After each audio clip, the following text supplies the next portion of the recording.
2 गाजर घेतलेले आहेत आणि ते धुवून घेतलेले आहेत. त्याची मी वरची साल काढून घेत आहे. ते मी एक बीटचा पण तुकडा घेतलेला आहे, त्याची वरची साल काढायची आहे. बीटमुळे याला कलर छान येतो आणि दिसायला सुद्धा छान दिसतं, म्हणून हा बीटचा तुकडा मी याच्यात टाकत आहे. जर तुम्हाला नको असेल, आवडत नसेल तर तुम्ही स्किप करू शकता. गाजराचे आता बारीक तुकडे करून घ्यायचे आहेत. बीट सुद्धा कापून घ्यायचं आहे. गाजराचे जे आपण तुकडे करून घेतलेले आहे, आता हे मिक्सरच्या भांड्यात घालायचे आहेत. मी पाणी न टाकता किंवा दूधही न टाकता मिक्सरमध्ये आधी हे वाटून घेणार आहे. गाजरचे तुकडे बघा वाटले जात नाहीये, जेवढं वाटता येईल मी तेवढं पाणी न टाकता वाटून घेतलेलं आहे. इथे मी 1 कप दूध घेतलेलं आहे. हे साधं आपलं नॉर्मल दूध आहे, गरम करून थंड केलेलं. आता याच्यामध्ये लागेल तसं मी हे दूध घालून मिश्रण एकदम बारीक आपल्याला वाटून घ्यायचं आहे. आता इथे मी अर्धा कप वापरलेला आहे. जसं लागेल तसं मी तुम्हाला सांगेल किती कप दूध घातलं ते. गाजराचं मिश्रण बघा किती मी बारीक वाटून घेतलेलं आहे. त्याच्यामध्ये बिलकुल लम्स राहता कामा नये, एकदम पेस्ट सारखं झालं पाहिजे. आणि बीटरूट घातल्यामुळे बघा कलर याला किती छान आलेला आहे. याच्यासाठी फक्त अर्धा कप दूध वापरलेलं आहे. आता हे जे गाजराचं मिश्रण आहे ते एक म्हणजे बाउलमध्ये काढत आहे. त्यात आता 2 टेबलस्पून मी पिठी साखर घालत आहे. पाव कप बारीक रवा घेतलेला आहे. जर तुमच्याकडे बारीक रवा नसेल तर तुम्ही तो मिक्सरमध्ये ग्राइंड करा आणि मग घाला. तर इथे मी पाव कप वापरलेला आहे. पाव कप मिल्क पावडर, पाव कप मैदा घेतलेला आहे. जर तुम्हाला मैदा वापरायचा नसेल तर तुम्ही गव्हाचं पीठ सुद्धा वापरू शकता. हे मिश्रण आता चांगलं फेटून घ्यायचं आहे, एकजीव करायचं आहे. याच्यामध्ये गुठळ्या अजिबात ठेवायच्या नाहीये, स्मूथ अगदी मिक्सर झालं पाहिजे. या मिश्रणामध्ये मी आधी पाव कप मैदा टाकलेला, पण अजून याला अर्धा कप मी मैदा घालत आहे. एकूण पाऊण कप मी मैदा घातलेला आहे. मैदा याच्यामध्ये चांगला मिक्स करून घ्यायचा आहे. गुठळ्या अजिबात राहू द्यायच्या नाही आहेत. मिश्रण बघा मी चांगलं फेटून घेतलेलं आहे आणि याच्यामध्ये गुठळ्या बिलकुल नाही आहेत. आणि आपण जे अर्धा कप गाजर वाटताना वापरलं होतं आणि अर्धा कप उरलेलं आहे, हे सर्व दूध याच्यात घालायचं आहे आणि परत चांगलं एकदा मिक्स करायचं आहे. याचा कलर पण तुम्ही बघू शकता. बीट घातल्यामुळे कलर बघा किती लाल भडक आलेला आहे. मिश्रण बघा कसं स्मूथ आणि असं सरसर पडलं पाहिजे, असं आपल्याला मिश्रण हवं.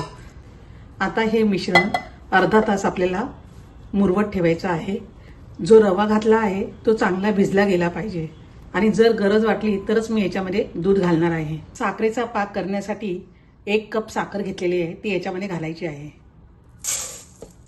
1 कप पाणी. आपण गुलाबजामला जसा पाक करतो तसाच आपल्याला पाक करून घ्यायचा आहे.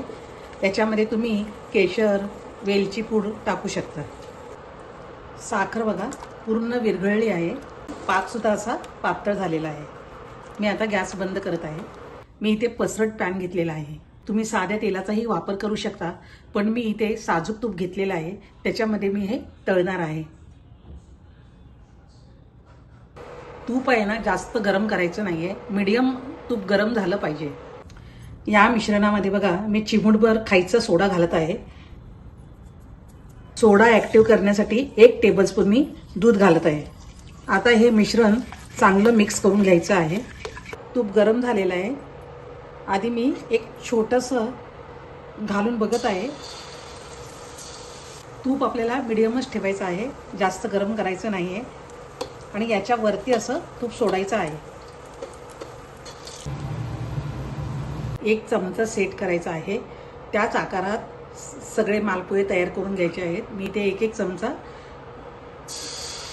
एकाच डायरेक्शनने आपल्याला हे तुपामध्ये सोडायचं आहे आणि हे हलवायचं नाही आहे लगेचच. आणि पसरटच आपण पॅन घ्यायचा आहे, त्याच्यामुळे हे व्यवस्थित पसरले जातात. एका वेळेस तुम्ही जास्त घालू नका.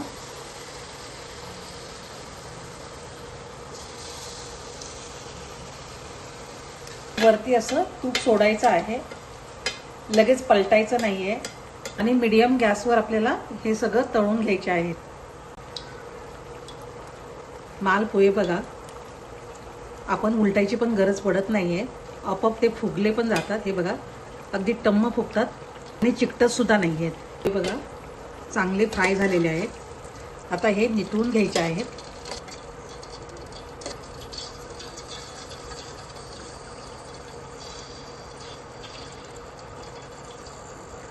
अशाच प्रकारे सर्व मालपोहे मी तळून घेत आहे. तळून घेतलेले मालपोहे पाकामध्ये आता हे सोडायचे आहेत. जास्त भिजवायचे नाहीयेत. पाक मुरला की 10 मिनिटात लगेच काढून घ्यायचे आहेत. पाकामध्ये भिजवलेले जे मालपोहे आहेत आता हे काढून घ्यायचे आहेत. हे मी एक जाळीचा ट्रे घेतलेला आहे. एक्स्ट्राचा जो पाक आहे तो निघून जाईल.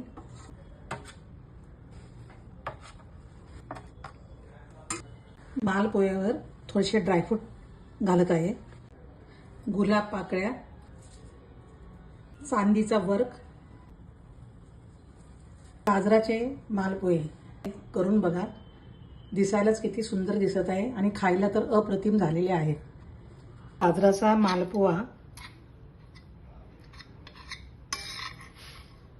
आतमध्ये सुद्धा किती पोकळ झालेला आहे आणि सॉफ्ट झालेला आहे.